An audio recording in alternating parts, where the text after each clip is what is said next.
You are listening to WBHM Digital Broadcasting, the best paranormal talk only on Paranormal Experience Radio. Broadcasting live at Birmingham, Alabama.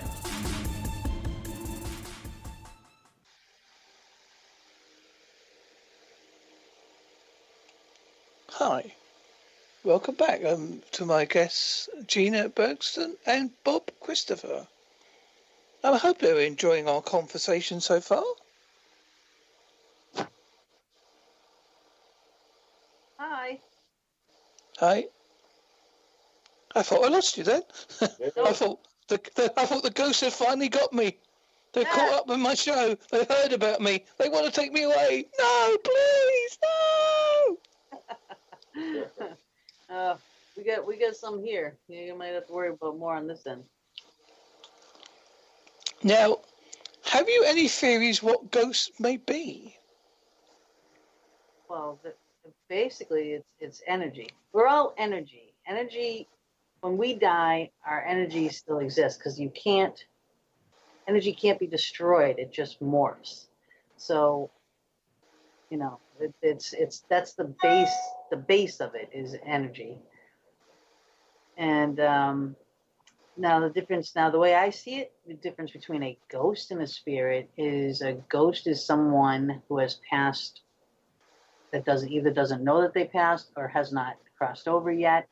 And a spirit would be someone that has already, who has passed, who has crossed over, who can come back if they want. They can maybe come back as a spirit guide or, someone's guardian or just, watching over someone.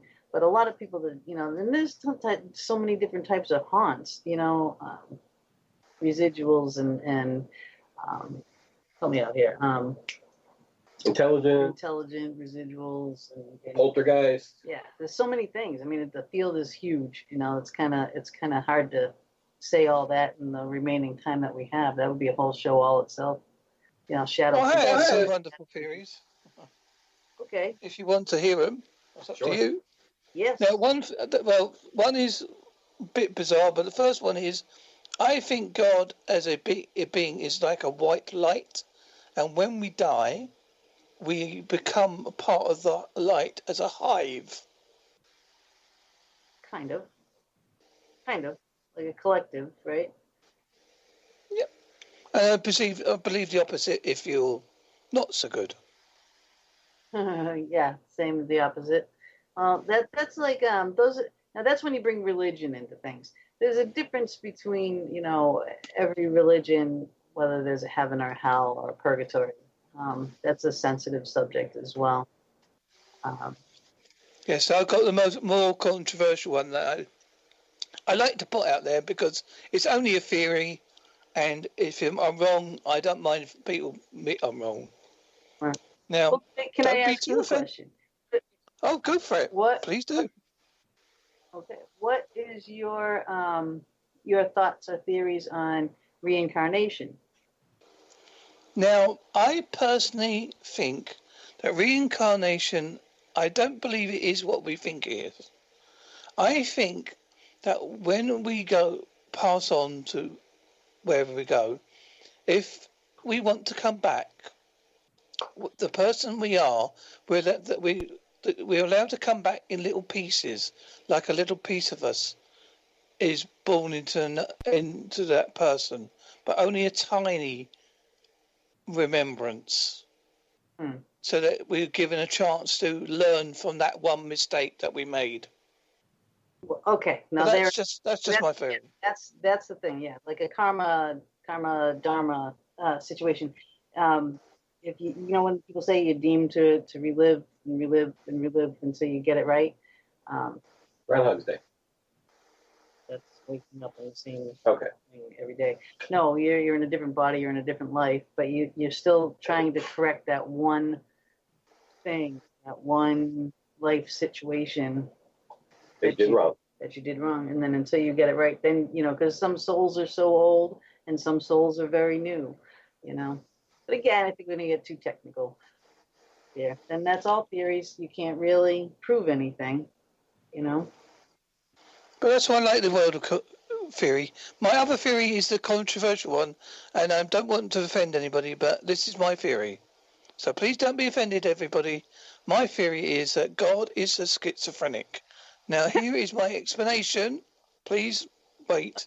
In the Bible, it states somewhere that we are made in God's image. And we are both good and evil. Right. So it's not a scientific, but that's just my theory, and I don't mind people debunking it. It's just a theory. Well, I would agree with that. You can't have good without bad. You know, it's yin and yang. One doesn't survive without the other. You wouldn't know what good is without bad. You know, happy, sad. You know, you need all these things, and it's how you interpret those things, how you use those things in your life to either make yourself better, and you can, and you have that choice. When you said schizophrenic, that's kind of funny. Well, funny in a way, right? But and in seriousness, the mentally ill people, that choice is actually taken away from them, and they're hearing the voices that are telling them to do these things. They don't have that option. They've lost that choice, you know. But all in all, the regular people, you know, you are born instinctively knowing right from wrong. You know, even if you had to me, it's if you had a bad childhood and you had this and you had that, and it's like, oh, I'm going to blame what I do, my actions now on that. I think that's crap. I don't know, because you're an adult, or you know, you're a single person.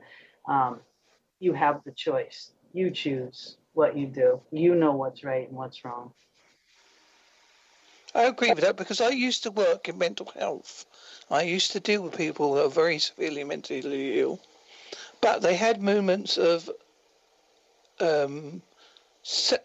what they was talking about. They had a very good, and you could have a very good debate, and they made very good sense. I know people might think, surely they can't be lucid, but they are lucid at moments. People just think they're mad all the time, but they're not. Right. Right. Yes, you're in, you're out. You know, dementia. I mean, depends on what it is. And in my show the other day, we were kind of talking about this, saying the food that we eat, the water that we drink, the chemicals that we're breathing when you walk out the door, between all the pesticides and everything that's going on, a lot of that we're doing to ourselves, and to our community, and to our children, and to our future generations. Well, look at the present heat wave. Exactly. That's, you know, one thing. Man-made. Yeah. I know your president might disagree with that. We absolutely won't go there. No, I wasn't. That was my attempt at a joke. I do apologise. Oh, that was funny. Yeah, I was just, you know, I have a lot to say about that. Yes, as we say, we'd probably be taken off the air if we went that way. Probably, yes. I would say so. I'd have the Secret Service at my door in a minute. Well, as I said, I personally got into paranormal. I think you've heard how I got into paranormal. Well, go ahead and say it. Well, I had a near-death experience. Mm-hmm. I was in a coma for 3 weeks due to a blood sugar count of 124, which was when they got the blood sugar count. Before then, it was off the scale and they couldn't get it. Anyway, whilst I was in the coma, I heard a woman's voice I have not heard before or since, telling me to wake up. And I had the most overwhelming feeling I've ever had to wake up.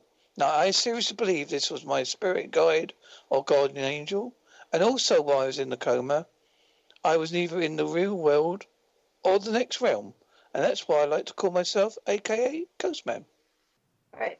There you go. I did the same thing. I died. I came back. I had a broken collarbone, and I accidentally overdosed on the pain medications because it hurt so bad. And I had taken a lot of the medication to begin with, and I really wanted to take a shower. And I was in the shower, and the water got very cold, and I started just shivering, and it just shook, because you can't do anything with a broken collarbone. You can't set it.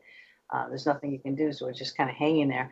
And as soon as I started shivering, and that, oh my God, I'd never felt pain like that. I just couldn't even breathe. And I took more pills, and I just went out onto my couch, and I passed away. I was floating down the hallway in the house I grew up in. I was floating down my parents' hallway. Every time I would get closer and closer to my parents' door, I was going deeper and deeper and getting further and further away until I realized what was happening. Things were floating by me that I recognized. They were things from my childhood bedroom. They were floating by me. I couldn't grab them. They would just disappear into my hand at first. And then if I got further down the hall, I could start grabbing them. And I was trying to throw them at the door. I couldn't speak. Nothing would come out. I ended up, I was trying to scream. You know, I kept thinking, I have to wake my mother up. That's what I kept saying. I have to wake my mother up. She is going to help me. And nothing would come out. And then it was like, after a while, it dawned on me that I was dying. And I said to myself, I don't want to die. I do not want to die.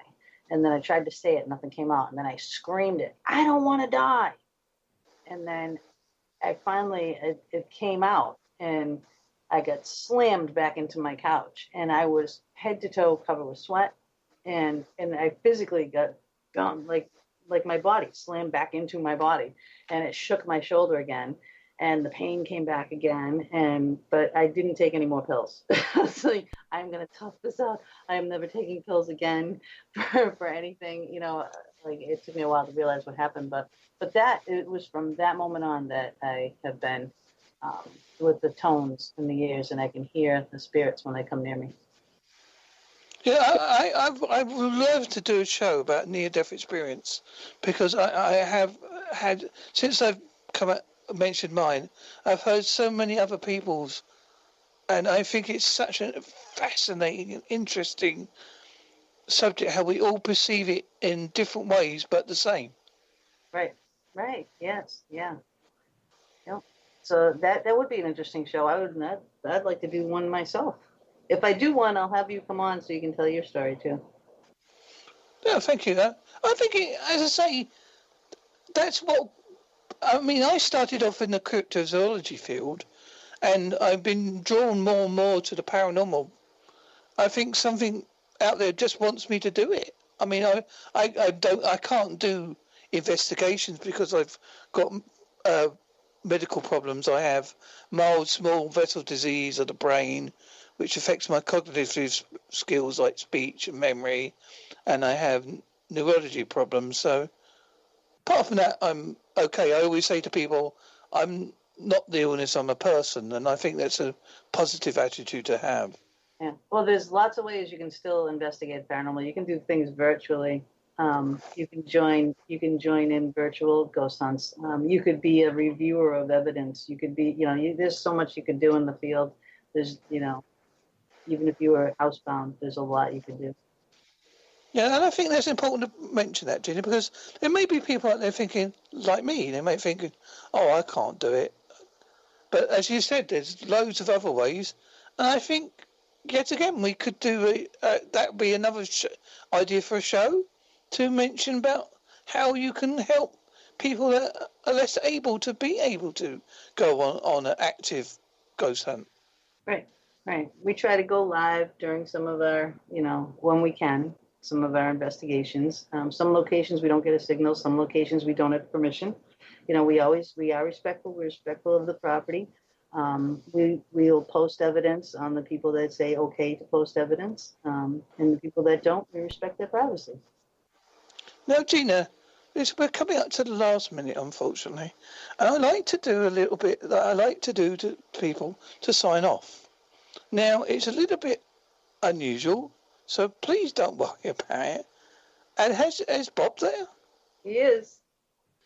Now, Bob, don't worry. It's nothing too scary. It's a little bit left field, but I hope you enjoy it. So here goes.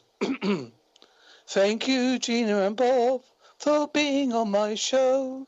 It's been a great chat. I liked what we talked about and that.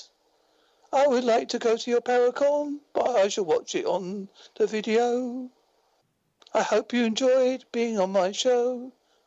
Thank you very much. And that's it.